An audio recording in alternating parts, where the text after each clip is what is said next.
This is quite possibly the nicest day of the year.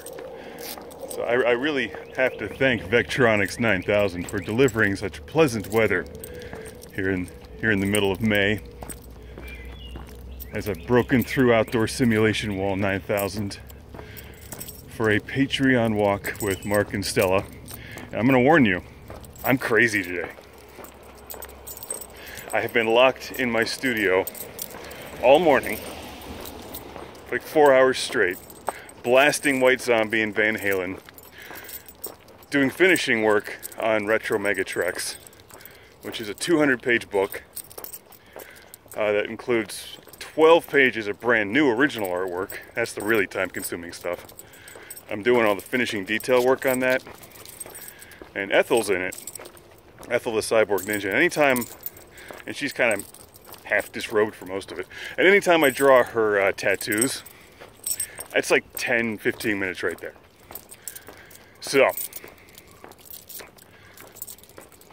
yes, I've been drawing tattoos on a half-naked robot girl all morning while listening to White Zombie. That does not sound like a bad thing, but it all has to be done right. And I think it's actually turning out great. It's a good book. Retro Megatrex, I've talked about this before, is a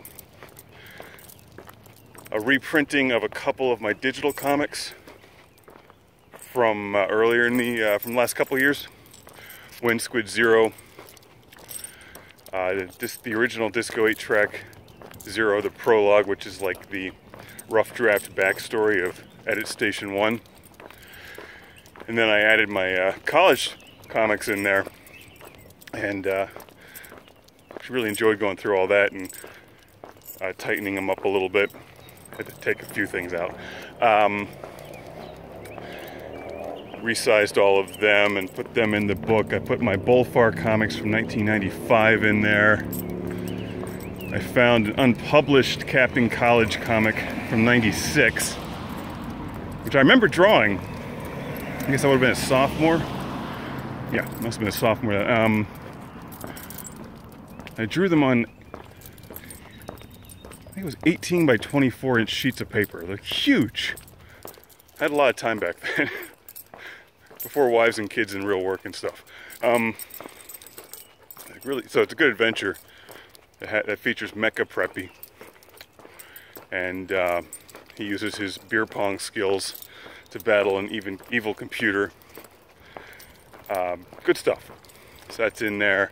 And there's the Retro Megatrex Adventure, which is a mashup of all of my characters from the past 20 years. So Captain College, Bullfar, Brother Shabazz is a good one. The Magnum Skywolf characters. So you get to see Haley Davenworth. She's fun. She's a wild one. And of course Magnum Skywolf, or Hunter Skywolf, and Brother Shabazz get along quite well. They're both from the 70s. Surf Panda's in there with a good one-liner. Obviously Jesus, Lord Carnage, and Edit Station 1. Cosmic Death Brick is actually the keystone for this one. He sort of holds the whole thing together, and I'm in there, cartoon me. But the real star is the characters from Mass Media, which was my commercial strip from 1998. That was picked up for syndication. Never made it. I had to go through a development. I wrote about this, but went through a development deal with my comic in '98, and it wasn't good. I think conceptually it was. If I could have maybe tied the characters down. I didn't have good character development back then.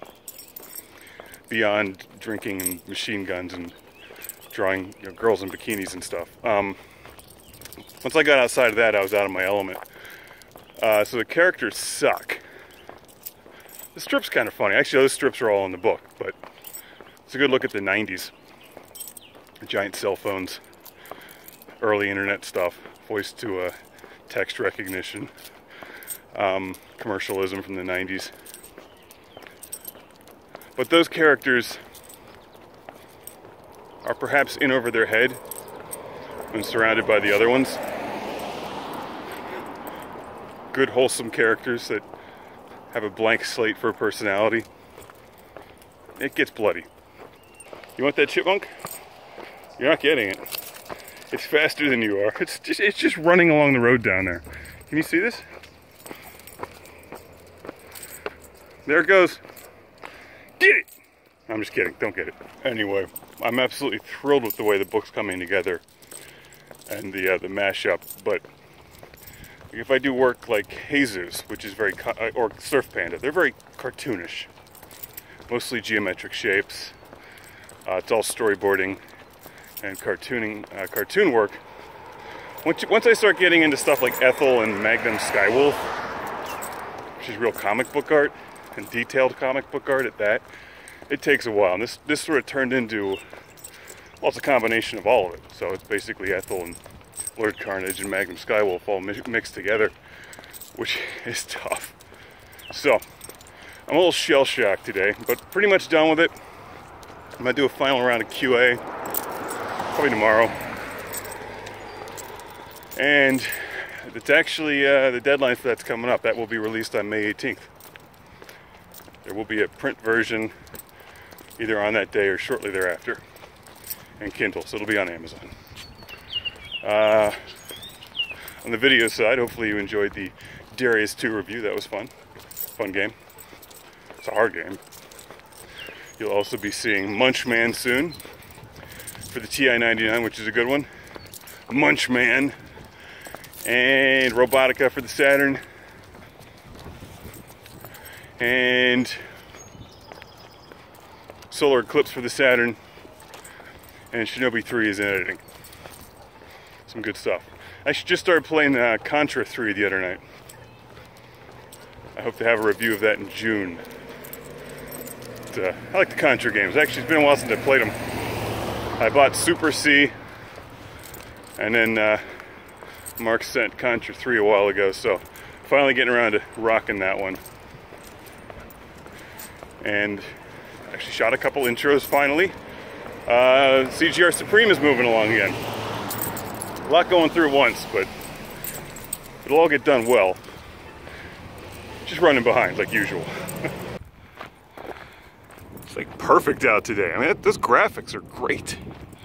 Vectronics 9000 is just working overtime right now. Look at that. They even got the details and the edge shading on the porta potty just right. I think it may have been Wall Street Journal, I'm not sure. Someone passed along an article to me the other day where YouTube themselves admitted that their recent ad debacle has hit the gaming content the hardest, and niche market channels on top of that even harder. So as you can imagine, none of what's happening over there is, well, there's no chipmunk. You almost got that one. None of what's happening over there is good. As they're really changing their site to be more advertiser friendly, which means more family oriented content. So they're giving advertisers ways to select what kind of content they want their ads on, so they can blanket deselect gaming because of all of the not family-friendly content in the gaming community. Well, of course, I'm caught right in the middle of that. But of course, this is a concern as viewers are watching, mainstream viewers, and mainstream content is what gets the hits. As the mainstream audience on YouTube watches, reaction videos and discussions instead of reviews, and then reviews are being singled out by advertisers for elimination. Well, I think the writing's on the wall for all of us, to be honest. Were it not for a couple things. Namely, you. It's like I'm walking down this path into a forbidden village. You get to the end of it, there's going to be a bunch of munchkins with pitchforks. Seriously though, a lot of people have been pretty upset about this year, that I've taken steps to expand the brand into other areas like books and films. But if you're not doing that right now, you're nuts. If you're making a living running a channel. If you're just making game reviews for a hobby, it doesn't really affect you. It kind of does, but not nearly as much as if you're actually making a living at this. So there's really only two things you can do if you're doing this for a living. You can either tailor your content to the mainstream, which in my case would mean eliminating Classic Game Room altogether and creating a new show, which I don't want to do. I'll step away from producing before I do that. First of all, I don't think there's any way to make a new show that doesn't have additional outside expenses, like other people. Once you start getting into other people, your price goes through the roof. And then with ad rates being diluted across it's still a bad idea. Diversification is the only solution. Continue to run reviews. Use a blend of crowdfunding and expansion into films and books and other areas. That's not to say this isn't incredibly hard work. It certainly is, but not nearly as stressful as you might think. I would be stressed out were I just concentrating on YouTube. That would be, well, that ambulance would be coming for me right now. I'm actually pretty excited about the direction everything's taking right now. And I hope you are too. Your friendly producer Mark will tell you if you're not doing mainstream content, you've got to keep a really close eye on your costs. That means that traveling expensive equipment and crews would be right out. Unless you're doing mainstream. But since everyone's trying to do mainstream, good luck with that. I wouldn't want to do that. Which is why I'm not doing it. Like I said earlier in the year, I looked at what does Classic Game Room have that nobody else has. And nobody else has the Intergalactic Space Arcade. Also, I have years of publishing experience, so here we are. I'm in a good mood. And by the end of the year, as the wreckage and chaos on YouTube continues, I'll sit off on the sidelines and watch. I don't want to be caught in the middle of that. It's going to get ugly before it's done. Perhaps you ask a good question, which is, Mark, why is it going to get ugly? Let me explain that one. The way I see it, at least. This is just my opinion. 1 or 2 generations have grown up with YouTube now as a defining force in, well, everything. Media, community, social media, video. It's expected that YouTube will always run and always provide a fair opportunity to become rich and famous. This is not the case. If you remember life before YouTube, you know that life can exist without it. That's the big difference, I think. People are probably wondering why I'm talking to myself. I often wonder the same thing. I also don't care. Again but seriously, a lot of people are furious and frustrated about the fact that they have not been able to find their fame and success on YouTube, while so much crap has. It's frustrating for me too. Worked hard making Classic Game Room and it gets blown out of the water by junk, but that's YouTube. That's mainstream.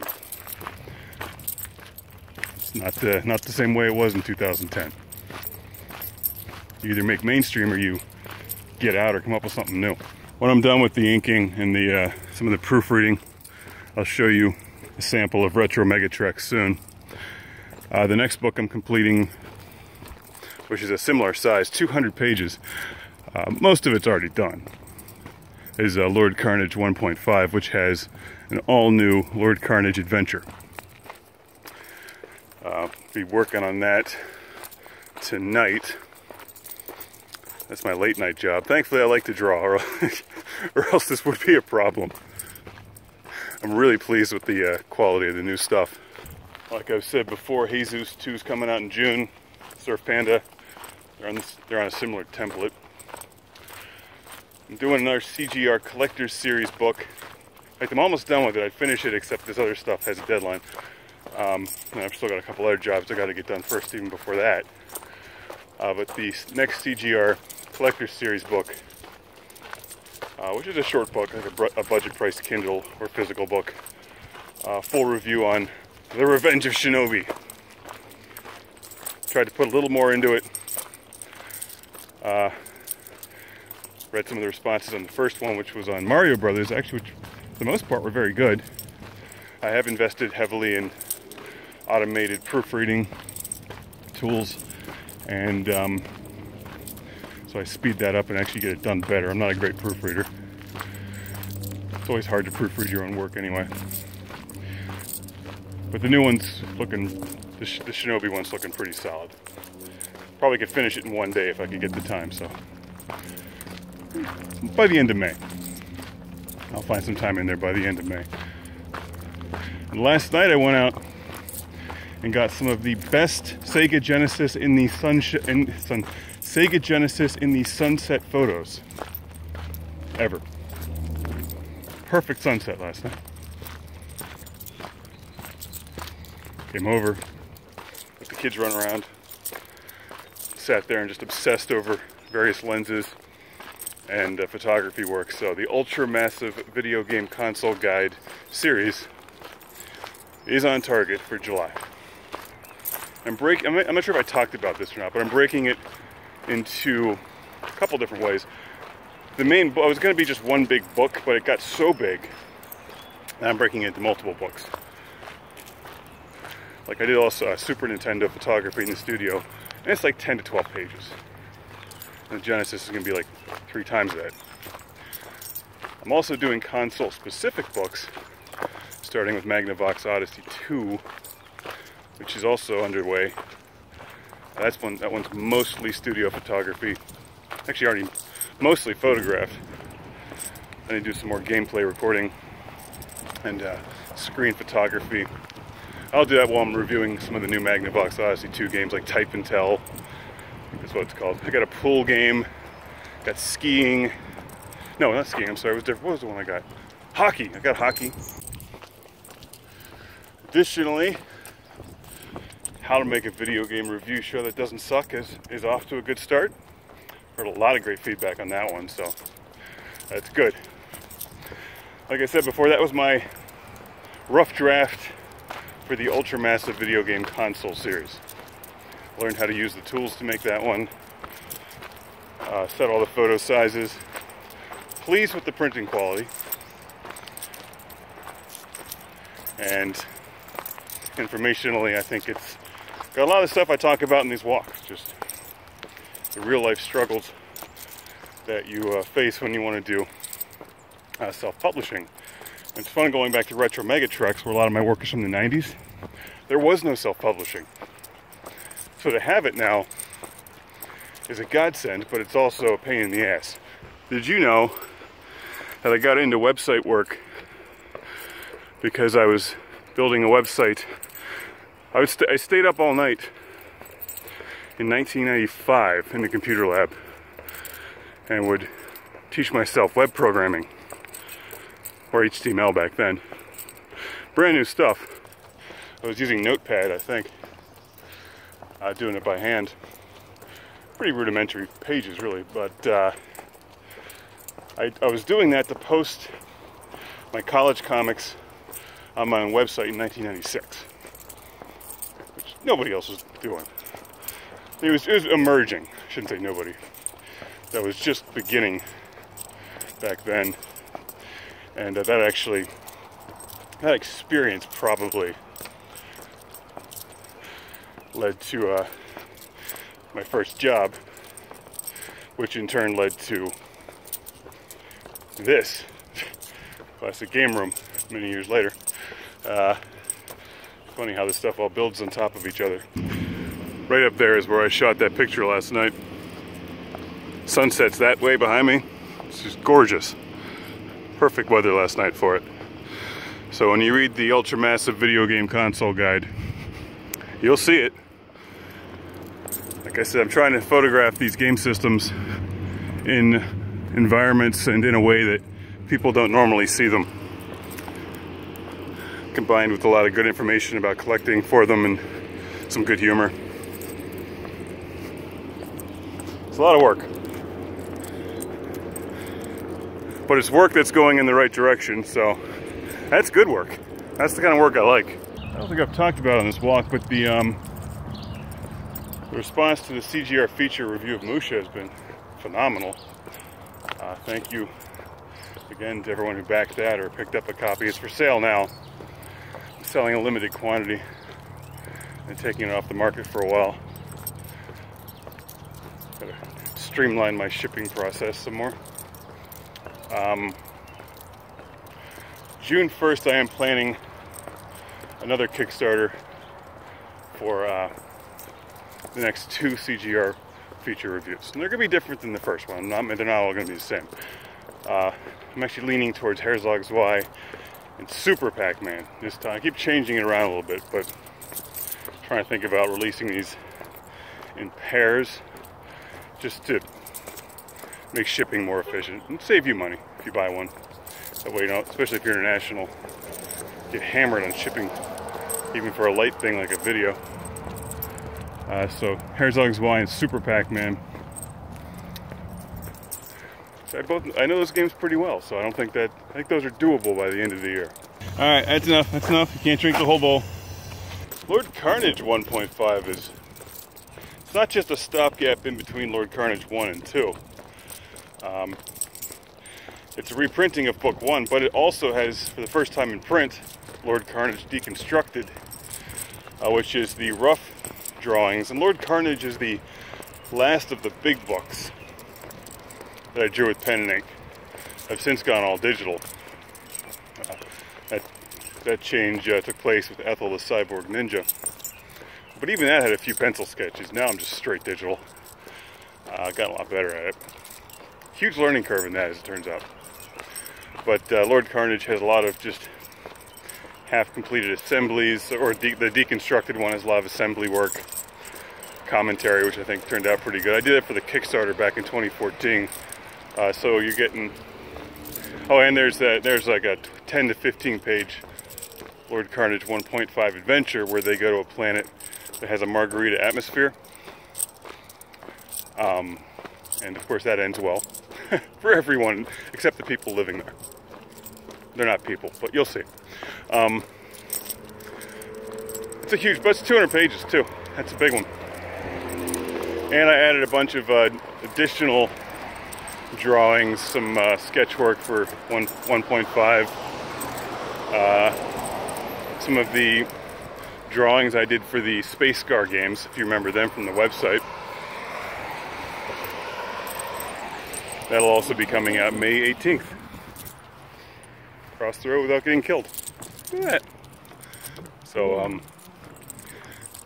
if you want to read some more from me, like any of my comic work, Retro Megatrex is sure to please, and this is a great version of Lord Carnage with some new stuff. And then June brings 2 more comics, and this summer brings the game console guides. And I can tell you right now, just after working on the stuff this morning, Magnum, Skywolf, and Ethel are going to be end of year. They're going to be challenges, but good ones, and more planned.